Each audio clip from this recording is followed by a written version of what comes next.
Bismillahirrahmanirrahim. Assalamualaikum warahmatullahi wabarakatuh. Selamat pagi teman-teman yang sudah hadir untuk belajar nih bareng narasumber kita hari ini. Gimana nih kabarnya? Boleh dong teman-teman chat di kolom chat. Teman-teman berasal dari kota mana aja dan aktivitasnya apa aja nih? Di sini ada Kak Alfi, Kak Ayunur, Meriawan, Kak Naomi.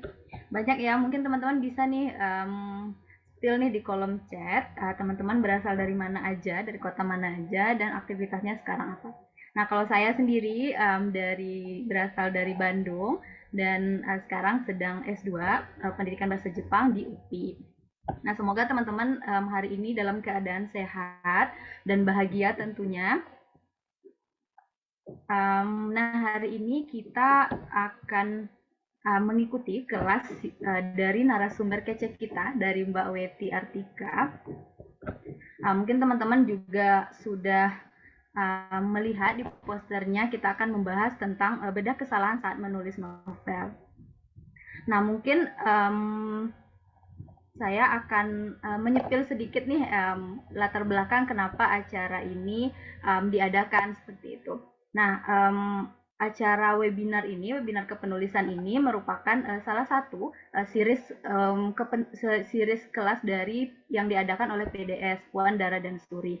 Nah, kelas ini merupakan bentuk graduation dari kelas atau training yang diadakan oleh PDS. Nah, sebelumnya teman-teman mungkin sudah ada yang tahu atau mungkin masih baru tahu kalau PDS masih baru mendengar nama PDS seperti itu. Jadi PDS sendiri merupakan sebuah platform bagi perempuan untuk mengaktualisasikan diri, salah satunya melalui training series berupa kelas public speaking. Nah, jadi kelas yang kita adakan hari ini merupakan bentuk graduation dari training series yang diadakan PDS sebelumnya. Nah, mungkin teman-teman yang juga nanti berminat mengikuti training series bisa langsung nih follow IG-nya PDS di @puandara_dan_suri. Nah, untuk mendapatkan info lebih lanjut terkait training series ini seperti itu. Nah, teman-teman, pada graduation ini PDS mengadakan webinar series di mana series pertama itu tentang kepenulisan. Mungkin teman-teman yang kemarin juga yang minggu kemarin ikut salah satu kelasnya PDS juga, jadi itu merupakan series dari webinar kepenulisan ini karena yang pertama itu topiknya tentang menemukan dan mengembangkan ide menjadi sebuah tulisan. Nah, untuk series yang kedua ini kita akan membahas tentang bedah kesalahan saat menulis novel. Nah, kelas yang diadakan PDS ini ada 3. Yang ketiganya itu nanti besok akan diadakan besok hari Minggu, itu dengan tema tentang tanaman hidroponik seperti itu. Nah, teman-teman yang di sini yang sudah ikut minggu kemarin maupun ikut minggu ini, nah teman-teman bisa ikut ketiga-tiga kelas dari PDS ini seperti itu. Nah, untuk info lebih lanjut nanti mungkin teman-teman bisa langsung mantengin IG-nya PDS yang tadi sudah saya sebutkan, yaitu di @puandara_dan_suri seperti itu. Nah, mungkin kita akan langsung perkenalkan narasumber kita pada hari ini yang udah kece banget nih, udah sumringah banget dari tadi. Nah, mungkin kita sapa dulu Kak Weti Artika. Selamat pagi Kak Weti. Halo, pagi Kak Amel, pagi teman-teman. Wow, ini sumringah banget. Gimana kabarnya nih Kak Weti? Alhamdulillah luar biasa, deg-degan nih graduation-nya. Kak Amel gimana kabarnya? Masya Allah. Alhamdulillah baik. Cerah ya hari ini, secerah wajahnya teman-teman di sini yang pada semangat karena tidak sabar menantikan kelas yang akan dibawakan oleh Kak Weti.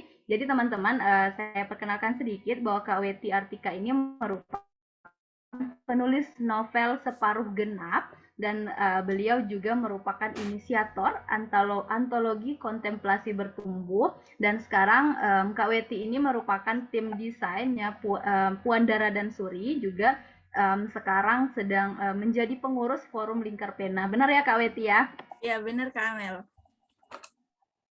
Oke, nah teman-teman, hari ini kira-kira kita akan belajar apa saja? Mungkin teman-teman bertanya-tanya, tema bedah kesalahan saat menulis novel itu kira-kira nanti kita bahas apa aja nih ya? Nah, mungkin saya akan spill sedikit nih, teman-teman. Nanti kita akan membahas yang pertama itu terkait proses kreatif menulis naskah. Mungkin teman-teman di sini ada yang sudah lama memimpikan pengen punya novel nih, pengen punya naskah. Nah, itu gimana sih cara menulisnya atau gimana proses kreatif saat menulisnya. Nah, nanti akan dibahas lebih lanjut oleh Kak Weti.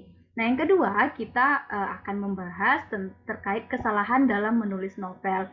Nah, mungkin nanti atau teman-teman di sini udah ada yang punya naskah nih, tapi kok mengulangi kesalahan yang sama ya, jadi novelnya kok mentok, kok nggak maju-maju gitu. Nah, nanti teman-teman boleh banget nih bertanya dan sharing bareng Kak Weti gitu. Nah, yang terakhir kita akan membahas naskah yang setelah naskah selesai, nanti kita ngapain dong? Apa selanjutnya? Nah, nanti akan dibahas lebih lanjut oleh Kak Weti. Jadi teman-teman silakan nanti mungkin kalau ada yang ingin bertanya, nanti kita ada sesi Q&A tersendiri setelah pemaparan materi dari Kak Weti. Nah, nanti teman-teman simpan dulu tuh pertanyaannya, catat dulu, nanti pas sesi Q&A, teman-teman boleh langsung bertanya melalui fitur raise hand atau bisa tulis pertanyaannya di chat.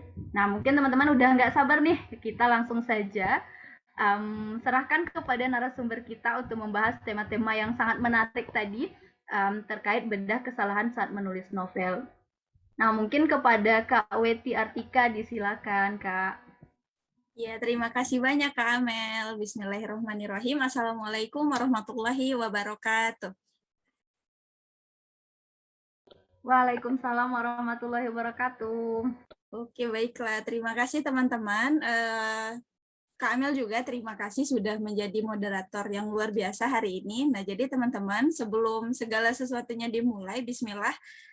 Perkenalan dulu, saya Weti Artika. Di sini saya mengklaim diri saya sebagai seorang penulis novel karena saya merupakan seseorang yang sangat menyukai bidang kepenulisan ini, terutama sebagai penulis novel gitu. Nah, teman-teman, sebelumnya saya ucapkan terima kasih banyak untuk teman-teman yang hari ini menyempatkan dan memberikan waktunya untuk saya dan juga Puan Dara dan Suri mempersembahkan sebuah webinar kepenulisan mengenai bedah kesalahan saat menulis novel. Di sini bisa jadi saya bukan orang yang ahli dalam bidang kepenulisan, jadi di sini saya perannya bukan sebagai pembicara ya teman-teman, tapi sebagai teman bincang, sebagai teman sharing untuk teman-teman di sini. Sudah siap? Kita bisa mulai? Bisa ya? Bisa. Oke, bismillah kita mulai. Nah, teman-teman di sini barangkali ada yang sudah menyiapkan novel, ada yang sudah naskahnya sudah selesai, atau bahkan ada yang baru memulai untuk menjadi penulis, atau ada juga yang sebenarnya tidak bermaksud untuk menulis novel, tapi nggak apa-apa, insya Allah semua materinya itu akan relate gitu ya dengan tema kepenulisan gitu. Jadi sedikit banyak ada manfaatnya. Kita langsung ya teman-teman ya. Tadi juga sudah perkenalan juga. Jadi tak kenal maka tak bisa branding. Jadi ikut di Puan Dara dan Suri kemarin itu tujuannya adalah saya, Kak Amel dan juga teman-teman yang lain itu belajar untuk membranding diri. Nah, saya harapannya teman-teman juga yang ikut kelas ini pada hari ini nantinya akan ikut kelasnya Puan Dara dan Suri di training series yang 2.0 untuk bisa membranding diri sendiri juga gitu, mungkin sebagai penulis, sebagai penyanyi, atau sebagai konten kreator. Di sini tadi sudah dikenalkan juga oleh Kak Amel, teman-teman bisa panggil saya Kak Weti atau Mbak Weti. Saya merupakan seorang penulis dan juga punya latar belakang di kepenulisan, yaitu di forum Lingkar Pena. Nah, jadi segitu dulu kurang lebih. Kalau misalnya teman-teman mau tahu lebih banyak, boleh follow saya di Instagram itu agak ribet ya, mohon maaf, itu @wetiiartka. Nah, jadi silahkan di follow, nanti kita bisa silaturahim di sana. Kita akan segera mulai ya teman-teman. Nah, ini pembahasan kita pada hari ini. proses kreatif menulis naskah, terutama novel, cerpen juga bisa sebenarnya. Kemudian daftar kesalahan dalam menulis naskah itu apa saja, yang seringnya kita itu sebagai penulis suka hilaf, suka menyampaikan sesuatu atau melakukan sesuatu yang seharusnya tidak dilakukan, tapi tetap aja dilakukan. Ya sebagai manusia biasa ya nggak apa-apa, tapi kalau keseringan kurang baik juga gitu. Nah, nanti setelah naskah selesai, apa selanjutnya yang harus dilakukan oleh teman-teman? Apa saja yang harus diperbuat gitu? Apalagi nih setelah ini, ngapain aja? Aku harus kemana? Aku harus ngapain? Nanti akan kita bahas bersama-sama. Nah, mulai untuk yang pertama. Proses kreatif menulis naskah. Nah, sebelum segala sesuatu, ada namanya proses kreatif untuk menulis naskah. Untuk bisa jadi satu bundel naskah yang apik itu, kita semua sebagai penulis ya harus melewati beberapa proses dulu. Nah, teman-teman kita bisa baca bareng-bareng di sini. Yang pertama itu menentukan tema. Jadi tema itu sudah sama seperti nadinya manusia gitu, jantungnya sangat beririsan dengan proses menulis naskah itu tadi. Kalau misalnya kita nggak punya tema dalam membuat naskah, kita nggak akan jadi apa-apa. Tulisan kita akan kemana-mana, akan pergi kemana-mana pembahasannya. Jadi yang bacanya nanti juga bingung. Ini sebenarnya nih penulis mau menyampaikan apa sih gitu, value apa sih yang mau disebarkan. Nah itu akan membuat kebingungan juga. Ini saya skip ya di sini karena nanti pembahasan selanjutnya akan dibahas lebih detail. Yang selanjutnya itu proses kreatif selanjutnya itu adalah melakukan riset. Risetnya sampai 2 kali. Sebenarnya saya tadi mau tulis risetnya itu 3 kali, tapi karena ini muatnya cukup 2, jadi riset ya. Risetnya ada 2 kali. Kenapa? Karena riset itu penting untuk membuat teman-teman penulis mengetahui lebih banyak informasi yang mau disampaikan. Kita penulis itu menulis bertujuannya untuk menyampaikan sesuatu supaya informasi itu bisa tersampaikan dengan baik. Kita berusaha untuk melawan hoax yang tersebar di luar sana gitu. Ada teman saya seorang nurse juga, dia membuat buku itu tujuannya untuk karena berangkat dari kekesalannya, banyaknya informasi-informasi nggak benar tentang si COVID-19 ini.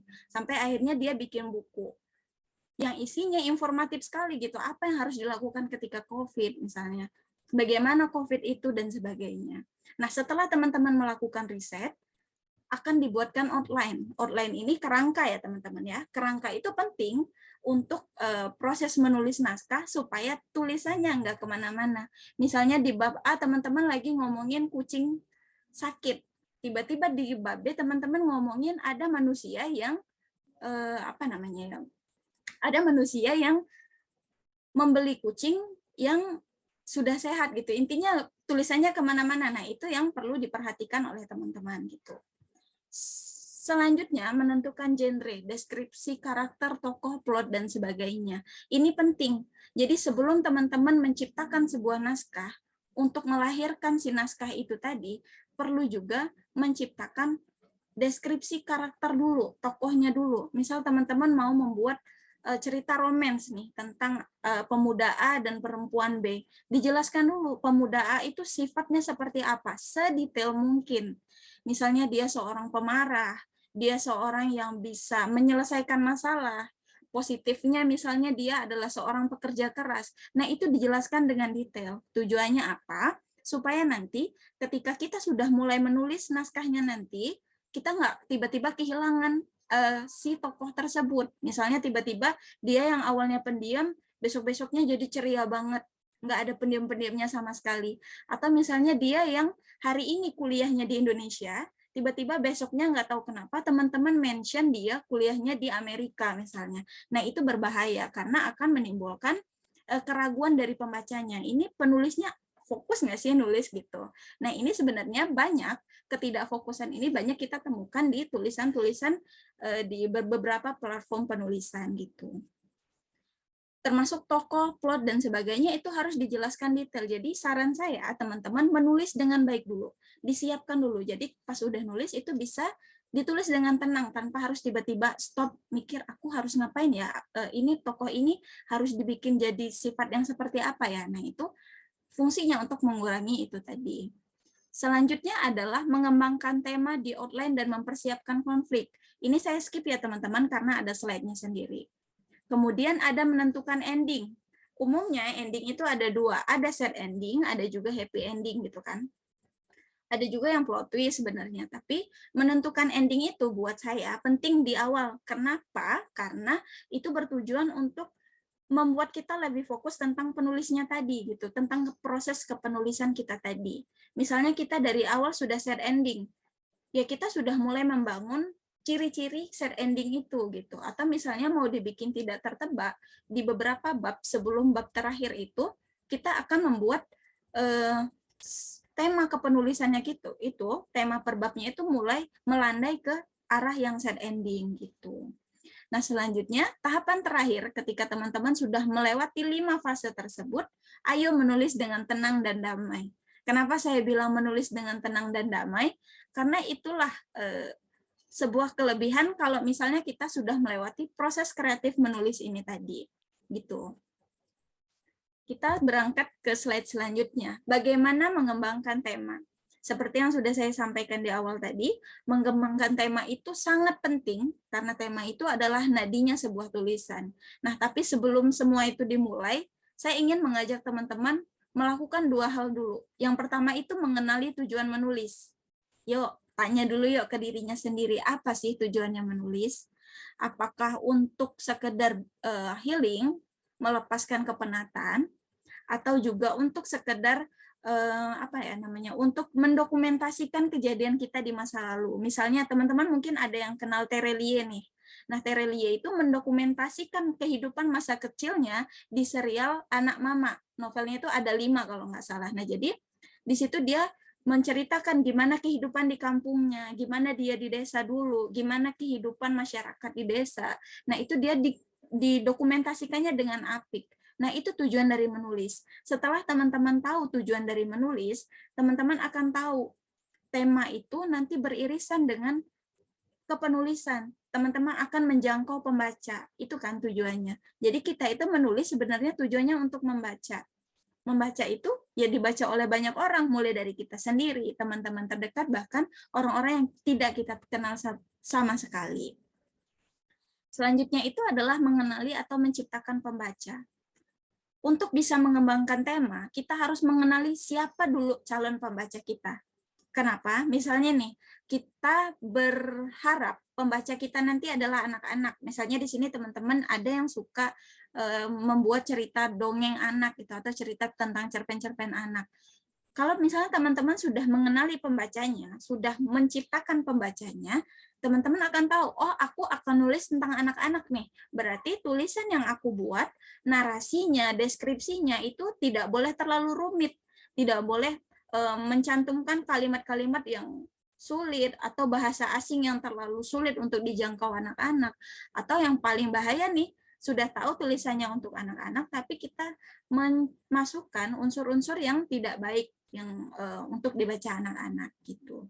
Jadi harapannya teman-teman tolong sebelum mengembangkan tema, sebelum memulai menulis naskah, buat dulu dua hal ini. Tujuan menulisnya apa, kenali dulu atau ciptakan dulu pembacanya siapa. Gitu ya teman-teman. Selanjutnya, nah kita berangkat ke melakukan riset dan membangun outline. Kita baca sama-sama. Apa sih yang disiapkan saat melakukan riset itu? Jadi kita harus menyiapkan dulu latar tempat. Ini untuk novel ya, bisa juga untuk cerpen, atau bisa juga untuk tulisan-tulisan singkat. Latar tempatnya apa? Latar belakang tokohnya seperti apa? Plot waktunya, kapan aja nih? Apakah harus di zaman dahulu kala, atau zaman sekarang, atau di masa depan nanti untuk tulisan-tulisan yang saintifik gitu. Karakter tokohnya, seperti saya bilang tadi, karakter tokoh seperti apa yang mau kita buat? Misalnya kita ingin membuat tokoh seseorang yang memiliki gangguan kejiwaan. Gangguan kejiwaan itu kan ada banyak sekali, ada kompleks sekali. Nah, jangan sampai kita mencampur adukan gangguan kejiwaan A dengan B dengan C yang bikin orang-orang itu bertanya, ini sebenarnya penyakitnya ini sebenarnya apa sih gitu. Kita bilangnya dia punya penyakit A, dia punya gangguan A, tapi yang kita deskripsikan di dalam karakter tokohnya itu adalah deskripsi penyakit D gitu, itu kan sama sekali nggak nyambung. Dan kalau misalnya nggak nyambung, kalau misalnya kita nggak riset tentang itu, berarti kita sudah berkontribusi untuk menyampaikan informasi yang tidak benar. Nah, saya harapannya nggak mau dong teman-teman menyampaikan sesuatu yang tidak benar. Sekali lagi, tujuan kita menulis itu untuk menyebarkan kebaikan, untuk memberikan manfaat di dalam kepenulisan kita tadi. Gitu, termasuk juga alur cerita dan unsur-unsur lainnya. Intinya riset, jangan disepelekan riset itu. Mungkin teman-teman di sini sudah ada yang selesai SMA atau masih kuliah atau sudah S1, sama aja kayak kalau misalnya kita bikin makalah dan sebagainya. Harus diciptakan dulu risetnya, harus baca banyak-banyak dulu supaya tidak menciptakan sesuatu yang berdampak negatif untuk pembacanya nanti. Selanjutnya, sudah sampai di mana kita membuat fokus untuk menciptakan naskahnya tadi. Genrenya seperti apa? Genre itu ada banyak ya teman-teman, mulai dari romance, mulai dari drama, ada juga yang komedi. Nah, genre ini bisa dicampur adukan. Misalnya genre thriller dengan komedi. Itu bisa kan? Jadi orang yang membaca tulisan kita nanti antara takut sama lucu tuh beda tipis gitu. Nah, ini bisa teman-teman gabungkan. Jadi genre itu nggak melulu dari A sampai Z, romance terus. Misalnya nih di buku saya Separuh Genap itu saya menggabungkan beberapa hal, yaitu drama, romance, dan juga komedi. Jadi orang-orang yang bacanya nggak melulu mewek ketika tulisan saya sedang sedih-sedihnya gitu kan, tokohnya lagi galau-galaunya gitu. Ada lucunya juga, ada takutnya juga, ada khawatirnya juga. Nah, untuk tokohnya itu menentukan tokoh, hati-hati di pemilihan tokoh. Kenapa hati-hati? Nah, jangan sampai kita menciptakan tokoh yang terlalu sempurna. Semuanya baik banget, IPK-nya 4, hidupnya nggak punya masalah, gajinya gede, gitu, pacarnya cantik atau istrinya cantik, nggak ada sama sekali kekurangannya. Apa iya di kehidupan aslinya ada tokoh, ada seseorang yang hidupnya sangat sempurna? Nah, itu harus hati-hati, teman-teman. Jadi ciptakanlah tokoh yang bisa diraih, bisa dijangkau gitu. Selanjutnya adalah karakter. Nah, karakter ini seperti yang saya sampaikan di sebelumnya, tulis dengan detail setiap karakternya, tokohnya, supaya kita saat menulis tidak kehilangan jati diri si karakternya itu gitu. Tidak AB-AB, nggak mendadak berubah, nggak mendadak dia tiba-tiba jadi orang lain gitu kan. Jadi sebenarnya menciptakan tokoh dan karakter itu sama kayak kalau kita lagi dalam tanda kutip membangun anak, mendidik anak gitu. Kita mau anak kita jadi seperti apa, ingin seperti apa gitu. Dan itu bedanya kita develop, kita kembangkan si karakter itu tadi. Termasuk di plot dan juga latar. Nah, apalagi di kolom apalagi itu silakan PR teman-teman untuk menentukan apalagi yang harus ditentukan saat kita menulis naskah gitu kan. Mulai dari tokohnya, karakter, latar, plot dan sebagainya. Pasti masih ada banyak gitu kan. Nah, selanjutnya kita akan di tahap mengembangkan outline dan mempersiapkan konflik. Ini agak panjang ya, tapi intinya gini teman-teman. Ini adalah gambaran ketika saya mempersiapkan outline pada sebuah naskah. Mau dibawa kemana naskah itu sangat berhubungan dengan outline ini gitu. Misal nih, yang kuning-kuning ada angka 1 sampai dengan angka 6 itu adalah contoh bab saya. Saya bikin misalnya 6 bab nih. Bab 1 itu menceritakan prolog. Ini saya angkat dari novel Separuh Genap kemarin ya misalnya. Nah, di prolog itu saya gambarkan dulu tokoh Fajar. Saya bikin 2 tokoh Fajar dan juga Embun. Nah, Fajar itu saya bikin seperti apa, saya jelaskan dulu. Si Embun itu, si perempuan yang disukai Fajar itu saya jelaskan dulu seperti apa. Nah, bab 2-nya saya bikin kedua tokohnya itu bertemu. Nah, jadi kalau misalnya tokoh bertemu itu saya jelaskan di bab 2-nya. Nah, gimana tokohnya bertemu saya tuliskan lagi lebih detail gitu kan. Misal bertemu di halte, bertemu saat misalnya ada acara webinar dan sebagainya. Setelah saya buat tokoh bertemu, bab 3-nya saya tulis lagi nih tulisan tema besarnya, pencarian jati diri dan juga pertemuan selanjutnya. Nah, di pencarian jati diri itu saya buat lagi sub babnya misalnya ya. Yang kecil-kecilnya misalnya mulai tuh memasukkan karakternya si Fajar atau si tokoh pemeran utamanya itu seperti apa, si embunnya itu seperti apa. Nah, sifat-sifat dari karakter itu, kemudian pertemuan-pertemuan selanjutnya yang dikemas di dalam bab 3 itu saya tuliskan dulu poin-poinnya, termasuk ke konflik.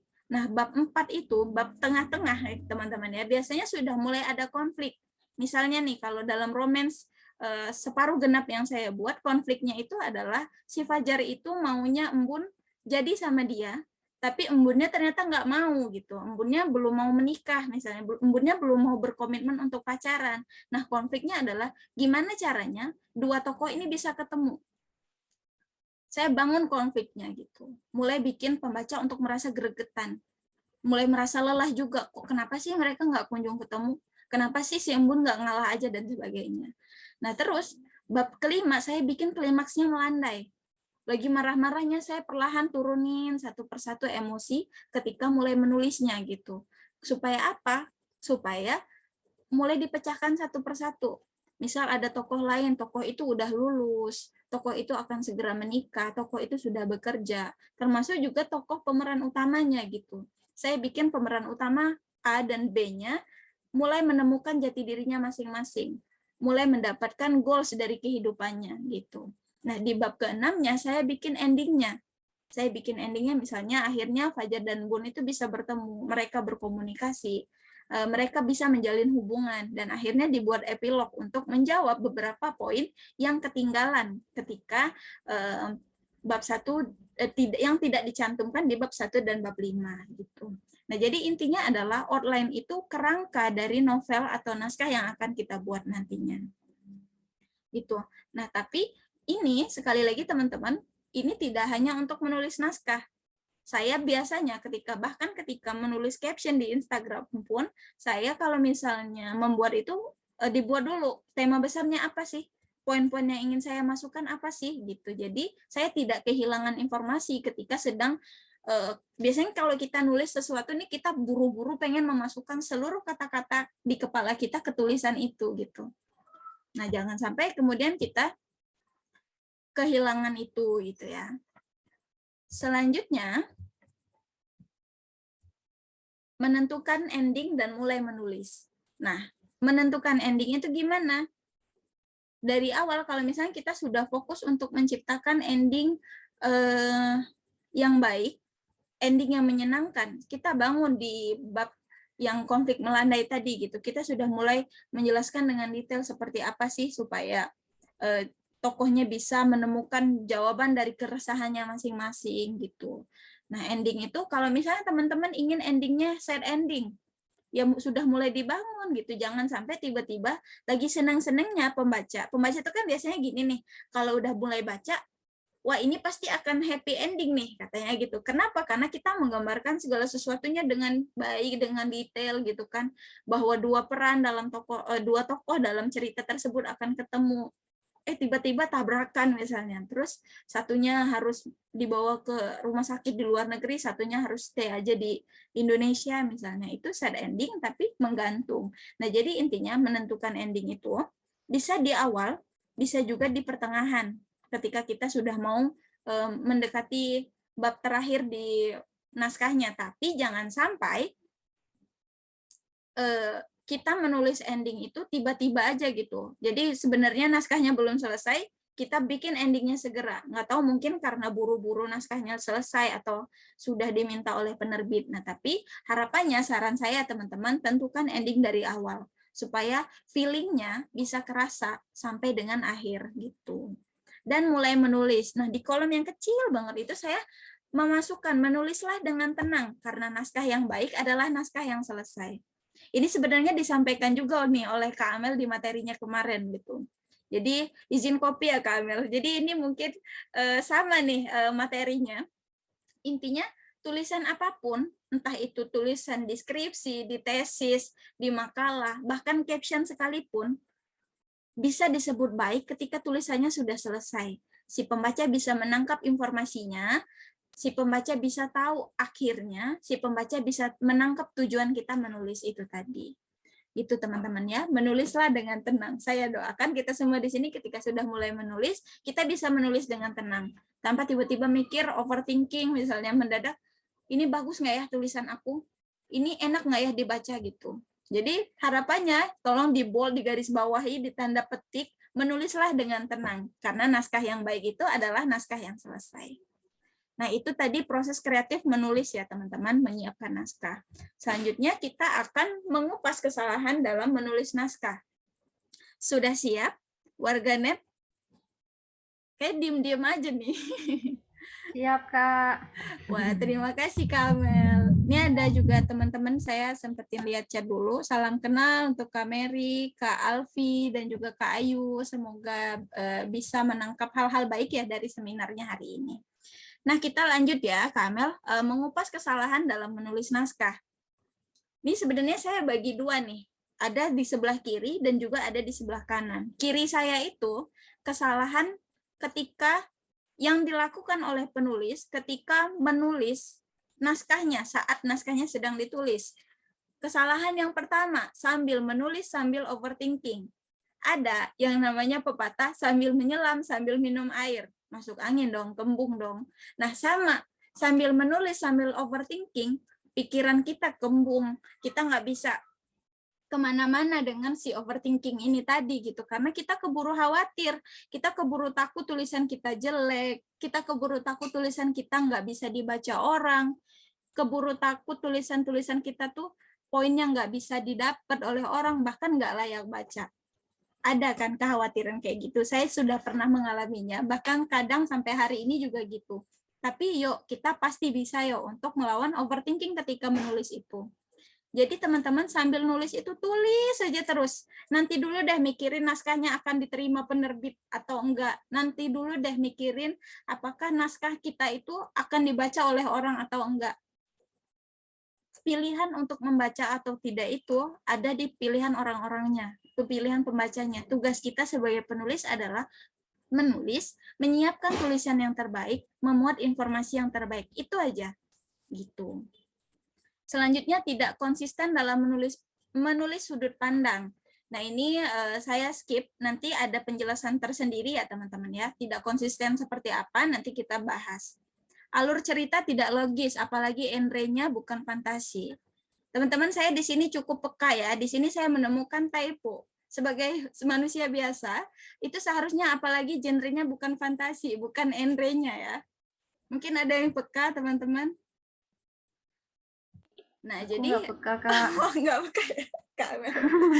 Ya, jadi sengaja nih Kak Amel, saya bikin tulisannya typo itu supaya teman-teman juga mencibir saya gitu kan, ya elah bisa-bisanya sendirinya salah nulis gitu, typo gitu ya. Nah, alur cerita tidak logis itu seperti apa? Misalnya nih, kita nulisnya tentang romance, tiba-tiba teman-teman nggak tahu datang wahyu dari mana, mencantumkan saat dua tokohnya lagi di dalam bus, tiba-tiba hadirlah monster besar banget gitu, yang mengacaukan dunia. Nah itu kan alur ceritanya nggak logis tuh. Kayak mana ceritanya, novel romance, naskah romance, tiba-tiba mendatangkan monster yang besar sekali gitu. Itu kan di dunia nyata nggak akan ada monster yang sebesar itu gitu kan. Nah, jadi harus logis, kecuali kalau misalnya teman-teman menciptakan sesuatu yang genrenya fantasi gitu. Nggak apa-apa, nggak logis. Tapi harus tetap juga bisa dicapai oleh manusia gitu kan.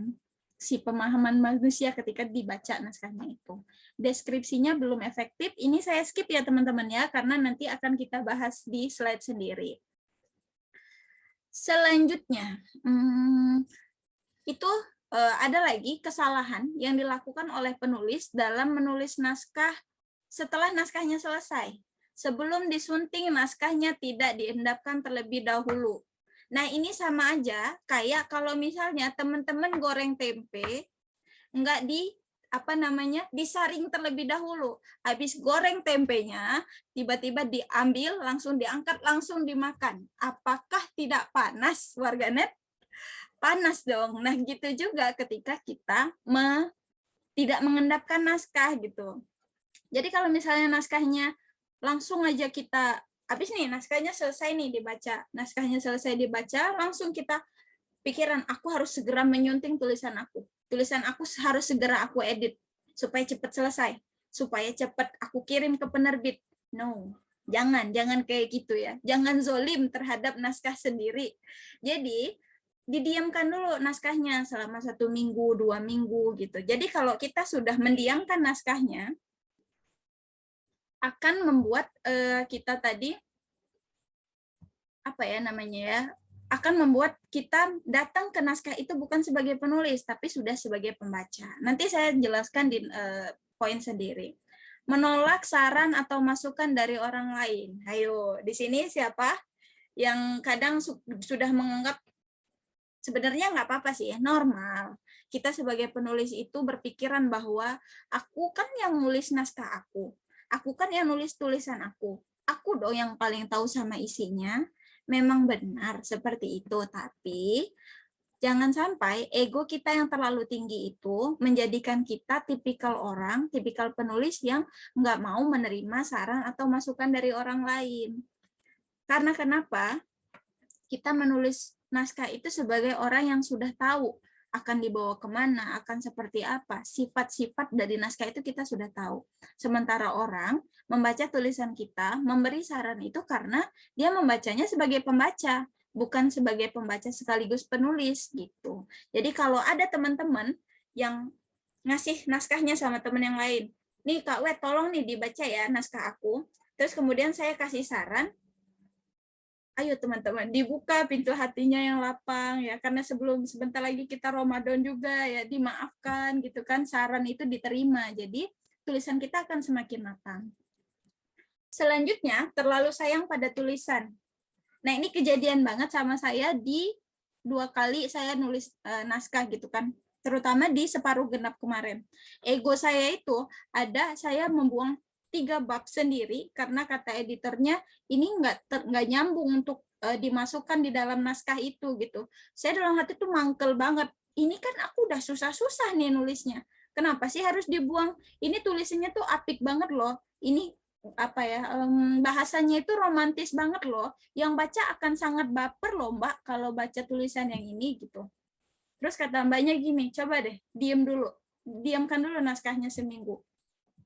Kalau misalnya apa namanya, kalau misalnya sudah selesai kamu baca seminggu, saya yakin kamu pasti mau menghapus beberapa tulisan di naskah kamu ini. Dah, saya benar-benar lakukan tuh. 1 minggu didiamkan, naskahnya saya baca lagi, dan benar ternyata saya tuh terlalu sayang sama tulisan saya. Sebenarnya terlalu sayang itu nggak baik, teman-teman ya. Bukan cuma ke orang aja, terlalu sayang ke tulisan juga nggak baik.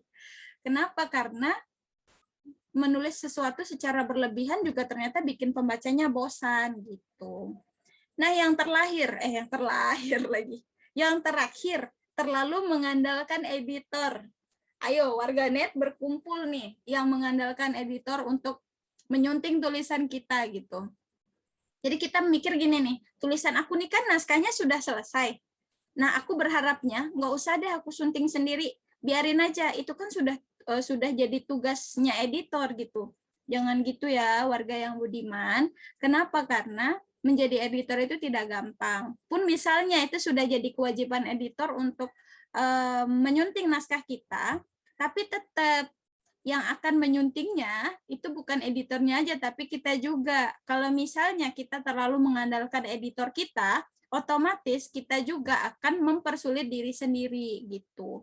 Jadi sebelum naskahnya selesai selesai terus dikasihkan ke editor atau ke penerbit, yuk kita sunting sendiri dulu yuk. Gitu. Jadilah penulis yang baik dengan menyunting dulu sendiri, melakukan preview dulu sendiri terhadap tulisannya. Selanjutnya, mana nih? Tidak mengendapkan naskah. Nah ini ya, balik lagi ke poin yang tadi itu. Apa itu mengendapkan naskah sudah saya jelaskan tadi. Intinya naskahnya didiamkan dulu. 1 bulan, 2 bulan nggak apa-apa. Tapi kalau sudah setahun jangan. Bisa sampai lupa banget. Bisa sampai mikir, aku kenapa bisa nulis ini gitu ya. Nah jadi diendapkan dulu. Ini ada polanya ya. Kelihatan nggak teman-teman polanya? Kecil banget. Oh kecil ya, sebentar. Nah, itu kecil kali ya. Nah, itu sebenarnya membuat naskah, mengendapkan naskah itu membuat kita sejenak lupa dengan isi naskah. Yang kedua, memberikan efek sudut pandang baru sebagai pembaca, bukan sebagai penulis. Nah, itu saya bacakan aja, karena ternyata pecah-pecah. Tulis naskahnya dulu. Setelah naskahnya selesai ditulis, endapkan naskahnya. Setelah naskahnya selesai diendapkan, disunting, diedit, endapkan lagi, baca lagi, sunting lagi, terus saja gitu sampai naskahnya teman-teman merasa naskahnya sudah sempurna gitu ya untuk dibaca. Gitu. Nah, ulangi terus naskah tersebut sampai tulisannya matang. Nah, ini praktik ini jangan teman-teman lakukan di saat menggoreng tempe. Kalau teman-teman goreng tempe, terus diendapkan, terus digoreng lagi, terus diendapkan lagi, garing dong tempenya ya, hilang gizinya, minyak gorengnya habis. Gitu ya teman-teman. Tidak mengendapkan naskah. Tolong diingat-ingat dosa ini. Nah, yuk kita belajar bareng yuk. Di deskripsinya belum efektif. Saya kasih teman-teman waktu dulu, sekitar 1 menit untuk membaca tulisan ini. Deskripsi belum efektif. Yuk kita baca dulu yuk. Ada 2 kotak. Satu mbak-mbak yang bajunya warna hijau tua, dan satunya lagi warna biru muda. Benar nggak sih warnanya biru muda? Harusnya ada A sama B ya, tapi karena kelupaan belum ditulis, jadi mari membandingkan deskripsinya. Ada tulisan, kenapa harus berpisah sih, Dek? Aku berusaha menyamakan langkahku dengannya.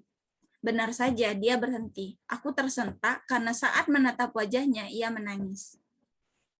Dah, dibaca. Kita baca yang satunya. Kenapa harus berpisah sih, Dek? Aku menanyakan pertanyaan yang membuat langkahku sejajar dengannya. Benar saja, dia berhenti. Aku tersentak karena saat menatap wajahnya, terlihat mendung. Matanya memerah, dan sejuta air mata tumpah dari kedua matanya yang biasanya cemerlang. Ada yang mau memberikan komentar terkait 2 tulisan ini? Nggak apa-apa? Deskripsi di Mbak Baju Hijau itu kurang lengkap, Kak. Mbak Baju Hijau, iya kurang lengkap ya, Kak Ayu ya. Ada lagi teman-teman? Terima kasih Kak Ayu. Iya, Kak, sama-sama. Nah, jadi mungkin ada lagi Kak Alfi mungkin atau teman-teman yang lain mau kasih komentar tentang deskripsinya, kurang lengkapnya seperti apa gitu.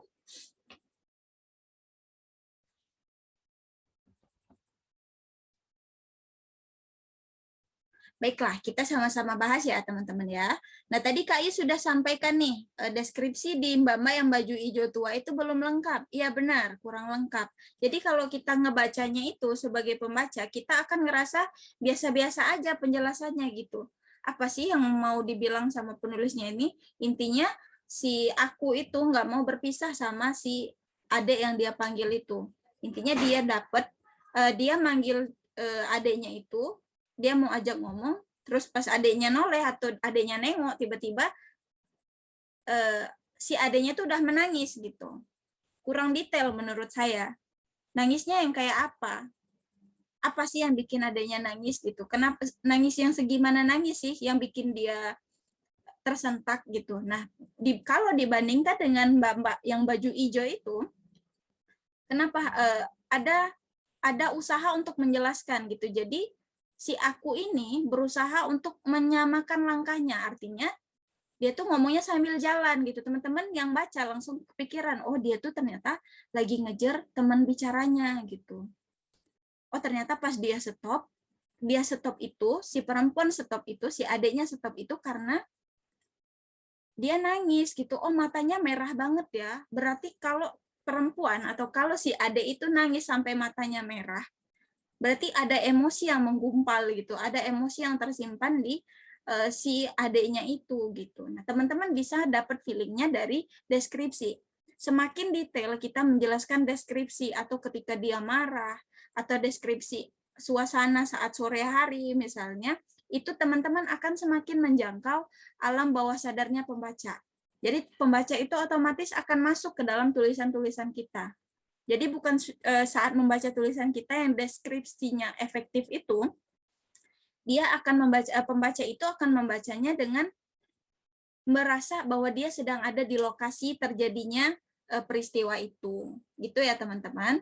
Jadi mulailah membiasakan diri untuk nggak males mendeskripsikan sesuatu dengan detail gitu. Selanjutnya, tidak konsisten menggunakan sudut pandang. Mari saya kasih waktu teman-teman bacanya 1 menit.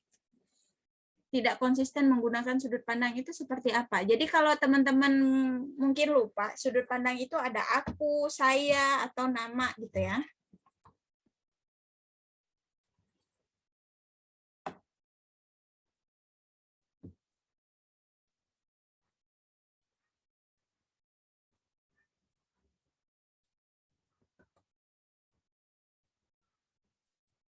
Nah, saya bacakan ya. Didengar pun ini akan sangat kerasa perbedaan konsistensinya ketika menulis gitu.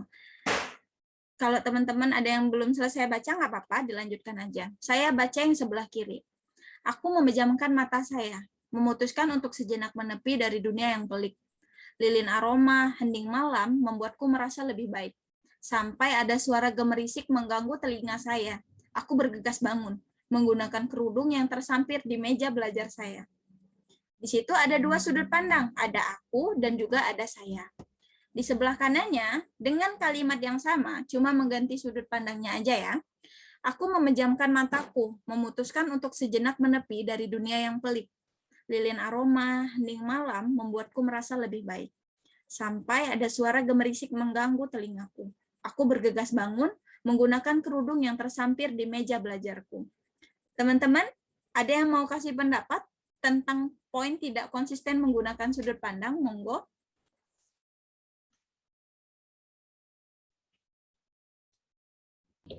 Ya teman-teman, siapa nih yang mau ngasih pendapatnya? Ada Kak Ajeng, Kak Alfi, Kak Ayu. Ayo siapa nih? Atau aku boleh nggak Kak Weti? Oh boleh, Kamel, boleh silakan. Oke, aku udah baca tadi. Terus yang mengganggu itu yang sebelah kiri Kak Weti, bener nggak? Iya, benar Kak Amel. Jadi kenapa? Soalnya ada aku sama saya gitu. Nah, aku sambil baca chatnya nih Kak Amel. Ada chat dari teman-teman. Salam kenal ya buat Kak Yeyen, Kak Naomi. Terima kasih sudah datang ke webinarnya hari ini gitu ya. Nah, balik lagi ke tidak konsisten menggunakan sudut pandang ini. Teman-teman, dari semua kesalahan, buat saya ini kesalahan yang paling melelahkan gitu. Karena saya beberapa kali juga menyunting naskah, punya teman atau naskah di tempat saya menerbitkan naskah dulu. Cukup banyak penulis yang masih belum tahu bahwa kalau kita menulis aku dari awal, sudut pandang aku dari awal, teman-teman harus membuat aku semua sampai dengan akhir. Kalau misalnya teman-teman memutuskan menggunakan sudut pandang saya di naskahnya, gunakan saya dari awal sampai dengan akhir. Jadi konsisten. Kalau misalnya nggak konsisten, kalau baca 1 paragraf aja mungkin belum berasa pusingnya ya penggunaan aku dan saya ini. Tapi kalau misalnya sudah dibaca sampai berbab-bab, sampai 3 bab, 4 bab bahas, pasti bakal pusing. Pasti bakal ngerasa, aduh, nggak deh aku nyerah deh baca-baca kayak gini gitu. Karena cukup melelahkan, otak kita harus nge-switch antara aku, saya, padahal pemerannya sama gitu. Jadi harapannya, yuk kita sama-sama berusaha untuk konsisten saat menulis aku dan saya ini. Selanjutnya, nah ini pembahasan terakhir. Setelah naskah selesai, apa selanjutnya? Apa selanjutnya yang akan dilakukan? Ada pertanyaan nih supaya teman-teman nggak terlalu bosan. Apakah teman-teman bersedia melanjutkan perbincangan ini? Ya, pakai tanda seru. Ya, mau bagaimana lagi gitu kan. Jadi harapannya yuk teman-teman, semangat yuk. Insya Allah ini materinya akan segera selesai. Jadi yuk tetap stay tune di webinar yang luar biasa ini bersama Kak Amel dan juga teman-teman yang lain ya. Kita akan bahas setelah naskah selesai apa yang harusnya kita lakukan. Publikasikan. Cuma itu kuncinya ya, warganet yang budiman. Publikasikan naskah tersebut. Kata Helvitiana Rosa, Helvitiana Rosa itu penulis dari Forum Lingkar Pena, dia juga kakak kandung dari Asma Nadia. Kalau teman-teman tahu Surga yang Tak Dirindukan, nah itu yang nulis Asma Nadia. Mereka sepakat bahwa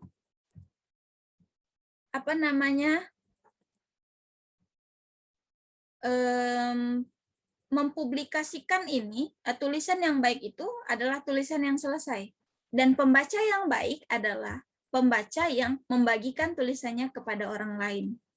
Publikasikan di sini sebenarnya ya konteksnya tidak hanya diterbitkan aja.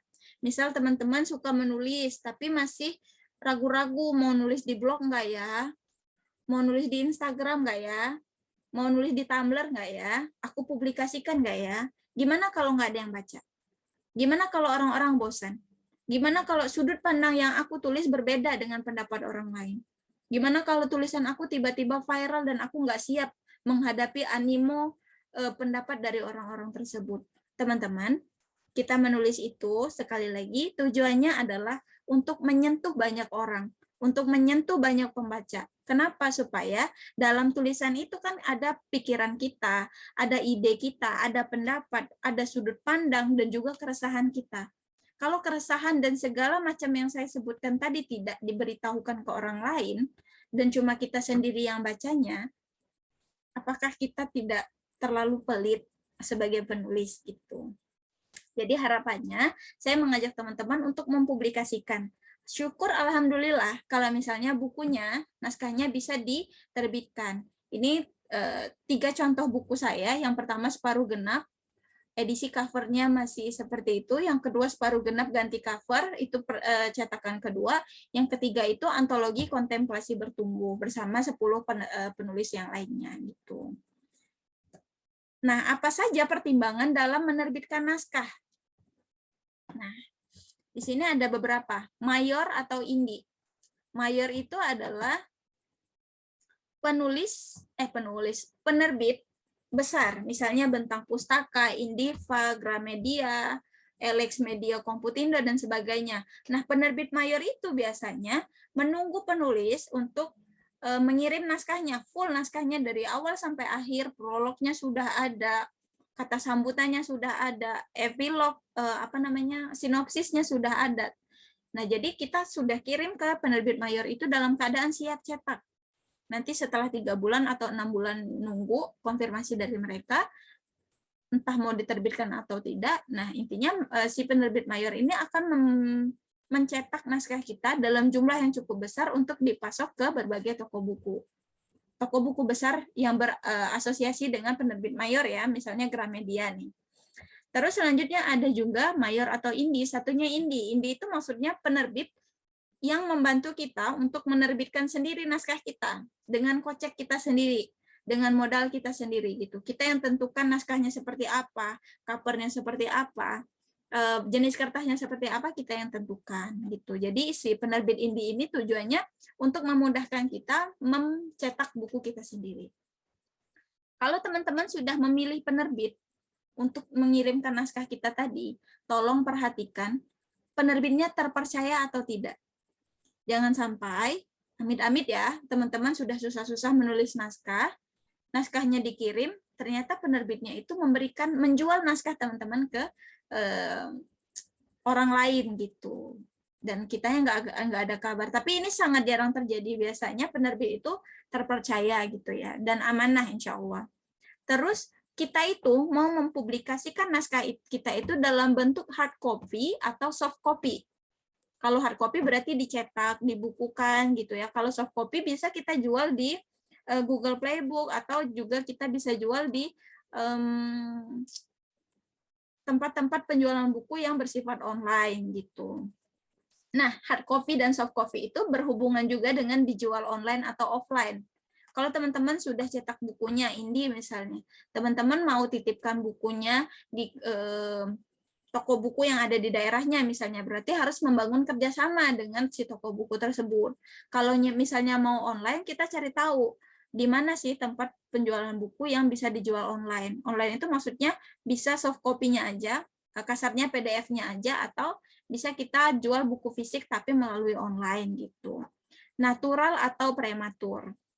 Maksudnya gini, natural itu kita melewati fase yang cukup lama. Biasanya natural ini melalui penerbit mayor gitu ya teman-teman ya.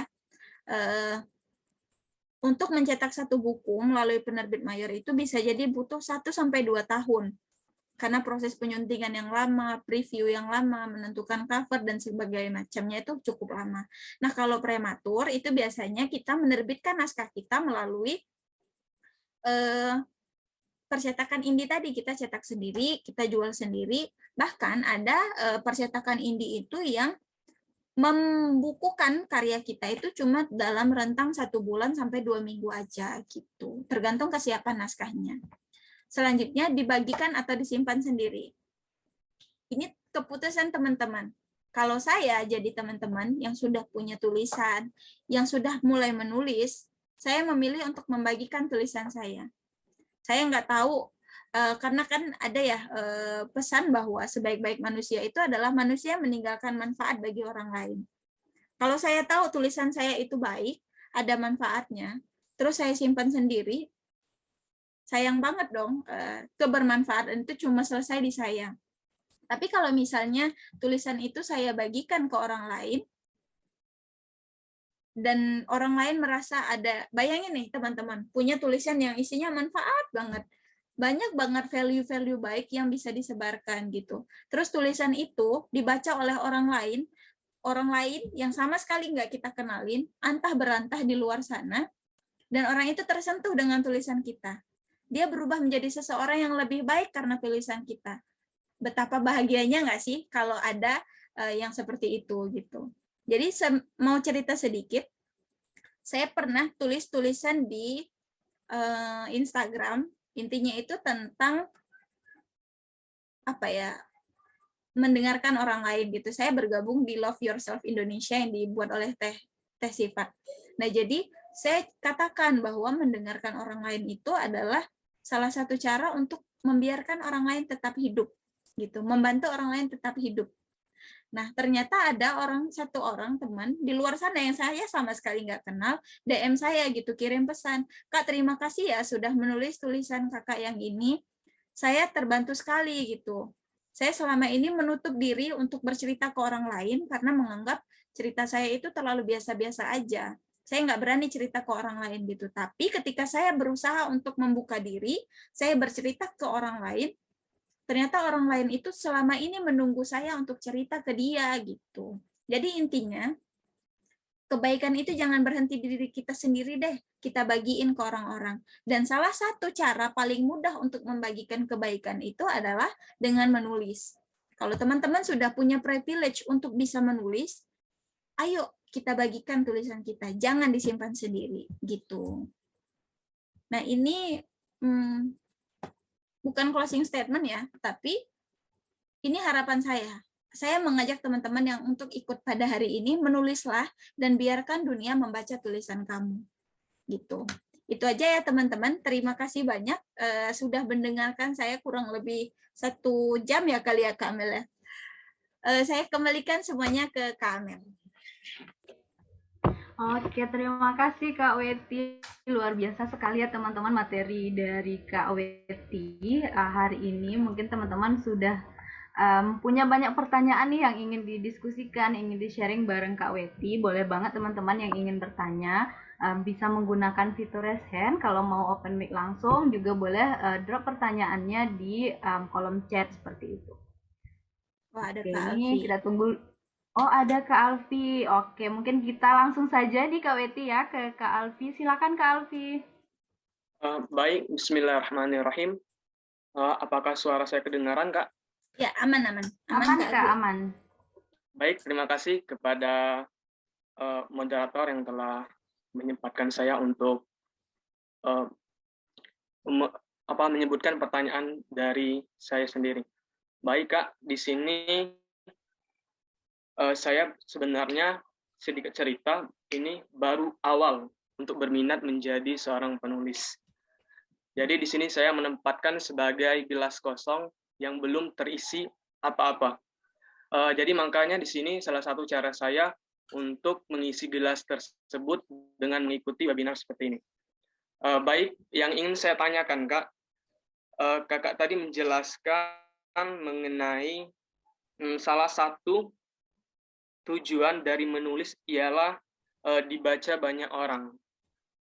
Selanjutnya Kakak juga menjelaskan bahwa materi yang Kakak jelaskan ini bukan dalam konteks untuk menulis novel saja, tetapi bisa juga menulis cerpen dan ataupun cerita singkat lainnya.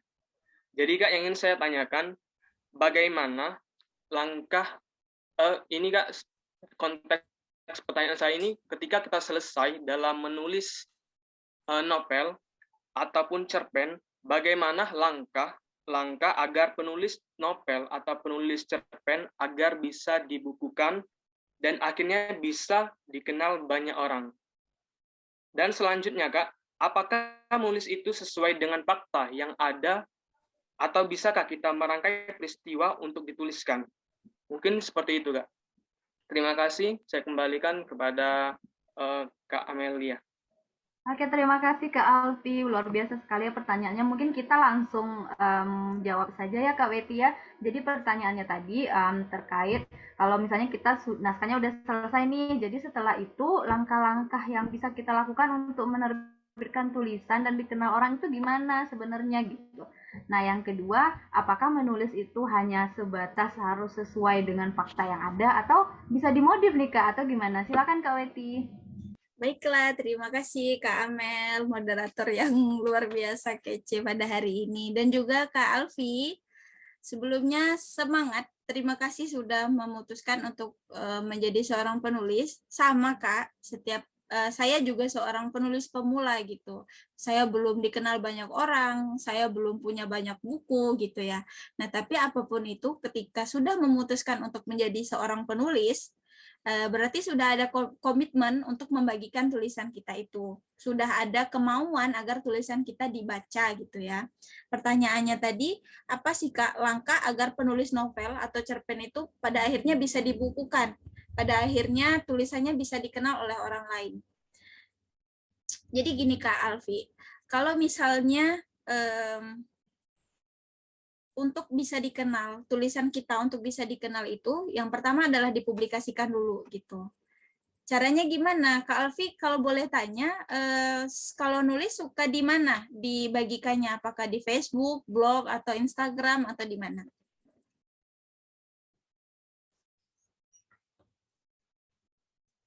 Kalau untuk sekarang Kak, sedikit banyaknya ada di medsos juga, tapi kebanyakan di catatan HP.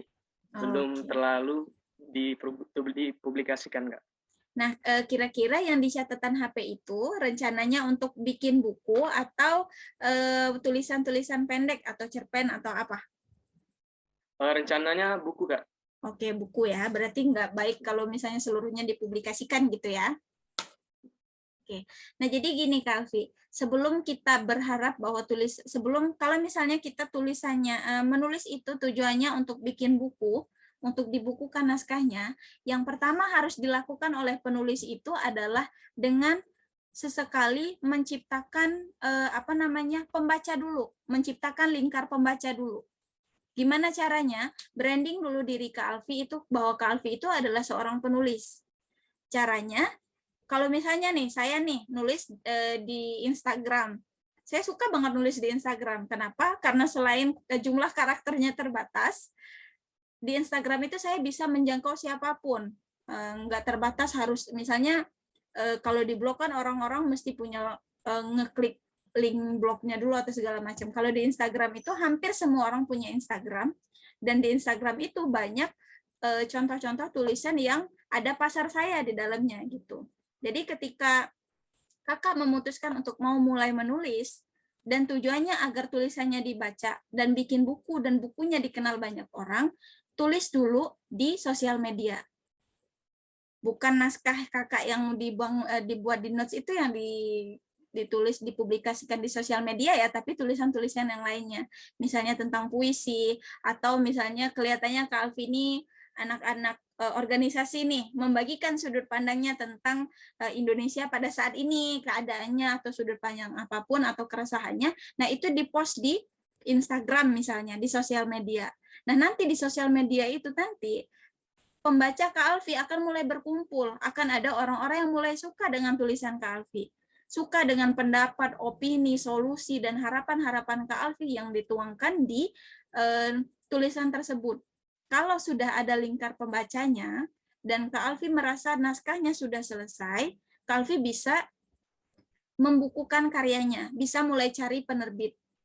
Seperti yang saya bilang tadi, ada dua jalur, ada dua pintu masuk untuk membukukan karya. Yang pertama itu penerbit mayor, dan yang kedua itu penerbit indie. Kalau misalnya mau penerbit indie nih, ya gampang gitu. Artinya naskahnya sudah selesai, yang di notes itu kakak rapikan. Kita ngirim ke penerbit itu naskahnya sudah selesai ya, bukan nanti epilognya disusulkan atau nanti sinopsisnya disusulkan, nggak bisa kayak gitu. Jadi harus benar-benar sempurna, sudah mateng, seluruhnya sudah jadi, baru dikirimkan naskahnya ke penerbit gitu. Gimana caranya supaya bisa dibeli banyak orang, Kak Weti? Caranya adalah dengan banyak-banyak promo.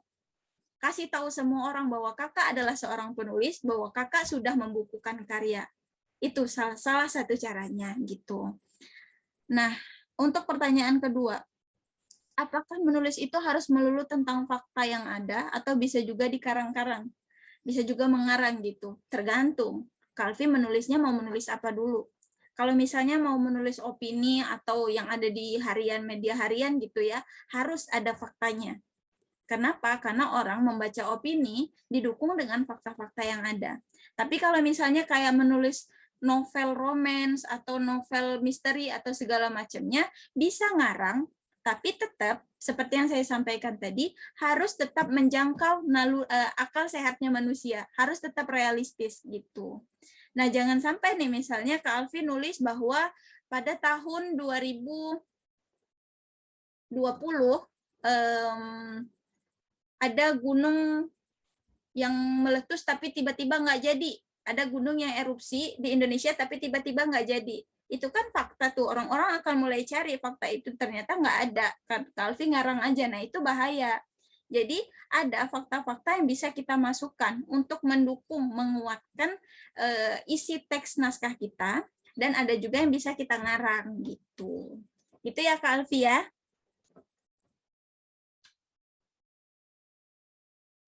Oke, terima kasih Mbak Weti. Gimana Kak Alfi, ada follow up question kah? Ada yang ingin ditanyakan lagi? Atau sudah puas dengan jawabannya? Alhamdulillah, sudah jelas. Terima kasih Kak Weti. Kembali kasih. Oke, alhamdulillah. Siap. Oke, selanjutnya nih Mbak Weti udah banyak yang bertanya, ada yang direct message juga. Nah, ini yang kedua dari Kak Ayu nih Kak, di kolom chat ada ngirim pertanyaan. Kak Ayu nanya nih Kak, kalau cara membangun mood untuk menulis tuh gimana Kak Weti? Mungkin bisa sharing pengalamannya atau ada tips-tipsnya nih Kak Weti, silakan Kak. Oke, terima kasih Kak Amel. Kak Ayu, salam kenal. Jadi, bagaimana cara membangun mood untuk menulis? Nah, penting nih ya. Penulis itu tergantung banget sama moodnya. Kalau lagi nggak mood nulis, biasanya ngikutin moodnya ya. Tapi kalau saya nggak. Kalau saya lagi nggak mood nulis, saya akan tetap memaksa untuk menulis. Karena mood untuk menulis itu sama kayak mood mau mandi di pagi hari. Bener nggak? Jadi gini, berasa dingin lah, berasa nggak siap lah, berasa airnya belum mateng lah atau apa gitu, berasa airnya terlalu bening lah untuk dipakai buat mandi. Nah gitu juga mood untuk nulis. Jadi kalau yang saya lakukan untuk membangun mood menulis itu adalah saya baca dulu. Misalnya nih, hari ini saya mau menulis, menyiapkan naskah saya atau mau nulis apapun, saya baca dulu. Sekarang kan kita sudah mudah menjangkau semuanya ya, kita bisa baca caption aja atau baca buku yang singkat-singkat, cerpen segala macamnya. Nanti ketika kita selesai membaca itu, kita akan terpantik gitu. Apa ya namanya terpantik tuh ya? Kita akan merasa tertarik juga untuk menuliskan sesuatu gitu. Nah, itu salah satu caranya. Jadi membaca. Yang kedua itu keluar kayu. Keluar dari kamarnya, keluar dari rumahnya gitu kan. Main atau sekedar ngeliatin orang lewat aja. Kita bisa kok terbangun dari alam bawah sadarnya untuk mulai menulis. Sesederhana ngelihat orang aja gitu kan. Tiba-tiba kita ngeliatin ada anak yang lagi ngejar layangan gitu kan. Pasti ada momen dimana kita ngelihat awannya lagi cerah banget, langitnya warna biru.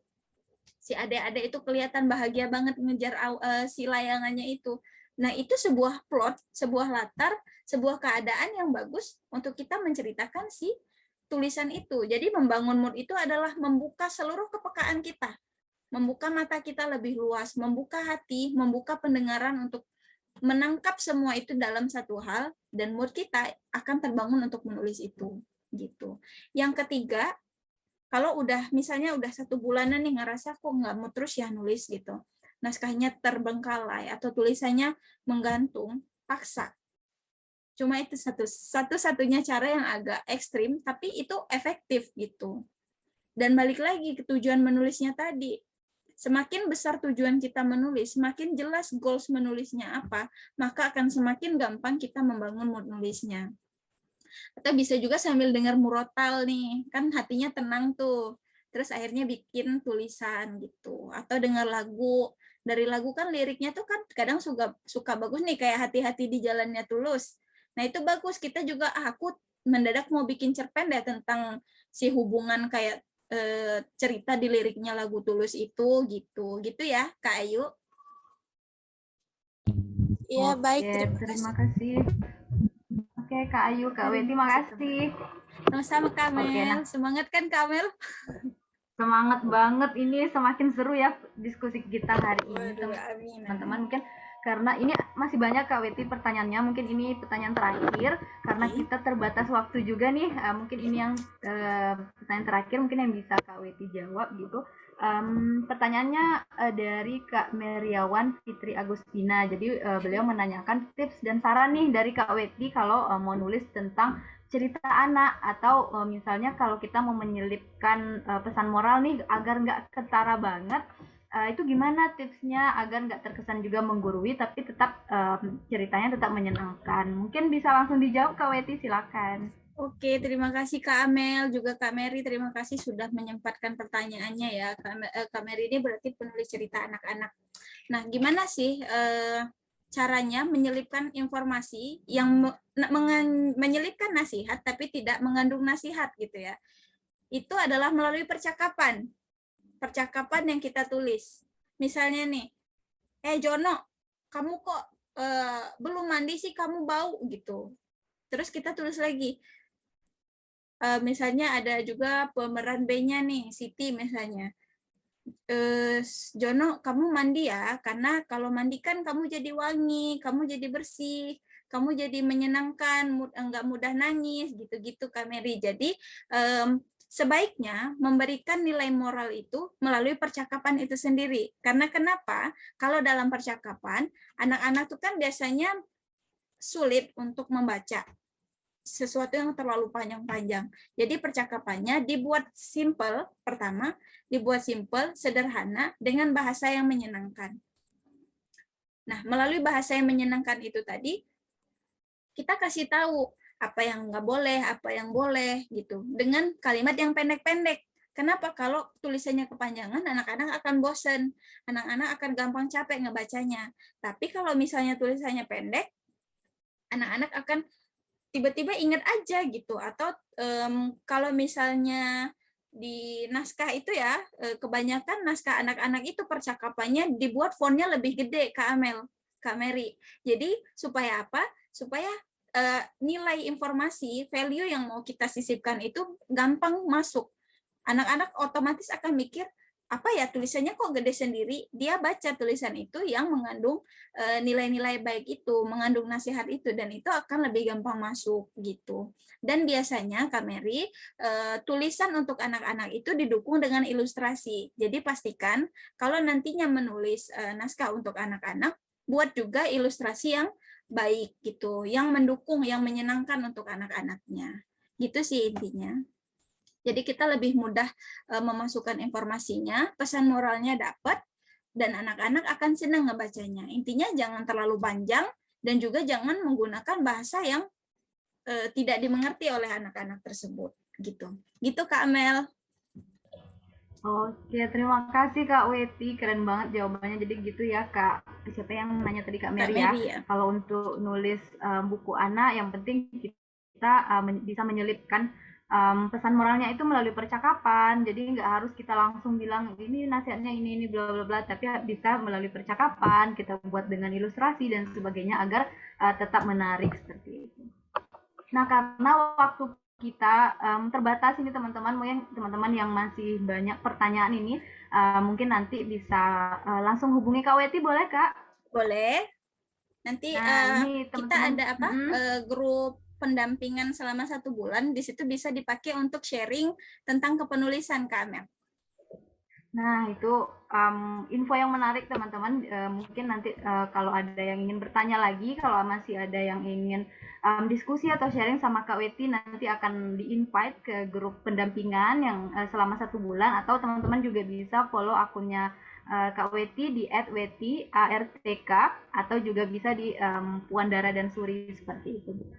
Nah, teman-teman, sebelum kita menutup acara kita hari ini, kita foto bareng dulu. Sepertinya nggak afdol kalau kita nggak mendokumentasikan seperti itu.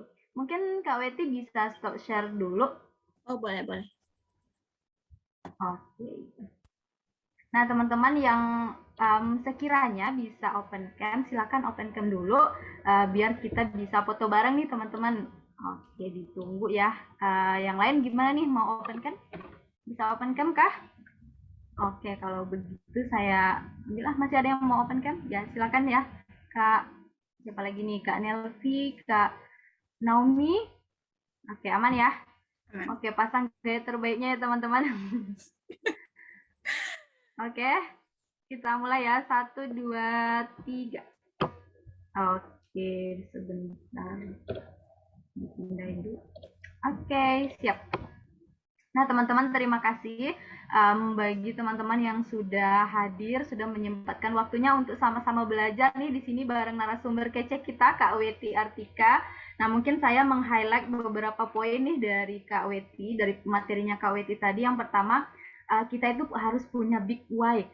Kenapa kita mau menulis? Nah, setelah kita punya goals, tujuan yang jelas, kita tuh lebih mudah bangun mood, atau ketika malas menyerang nih, kita ingat lagi nih tujuan kita, saya tuh pengen nulis karena ini, berarti karena big why kita itu oke, jadi kita bisa memotivasi diri lagi agar kembali menulis seperti itu. Nah, yang kedua, tadi kalau terkait naskahnya udah selesai, jangan buru-buru diterbitkan teman-teman, kita mengendapkan dulu agar nanti ketika kita datang lagi ke naskah kita tidak datang sebagai penulis yang kadang penulis itu egonya cukup tinggi, yang merasa tulisannya adalah yang paling benar, tapi ketika diendapkan nanti kita datang ke tulisan kita lagi setelah beberapa waktu, kita datang sebagai pembaca, jadi kita lebih objektif dalam menilai tulisan kita sendiri. Nah, yang terakhir itu kita selalu terbuka terhadap saran apapun dari orang lain. Jadi jangan sampai kita merasa oh iya kan aku udah sering nulis, sering ini. Jadi meskipun demikian kita tetap terbuka dan menerima, mempertimbangkan saran-saran dari orang lain yang membangun dan akan membuat tulisan kita lebih baik lagi seperti itu. Nah, mungkin teman-teman cukup sekian. Terima kasih teman-teman sudah datang, sudah menyempatkan waktu. Semoga teman-teman yang belajar di sini yang punya niat untuk menerbitkan novel dan tulisan apapun, semoga dimudahkan, semoga benar-benar bisa menjadi penulis. Amin.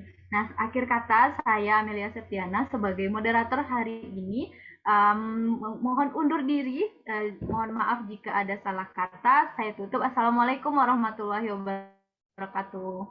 Waalaikumsalam warahmatullahi wabarakatuh. Terima kasih banyak ya teman-teman. Terima kasih kembali Kak, sangat bermanfaat sekali materinya. Terima kasih Kak Alfi.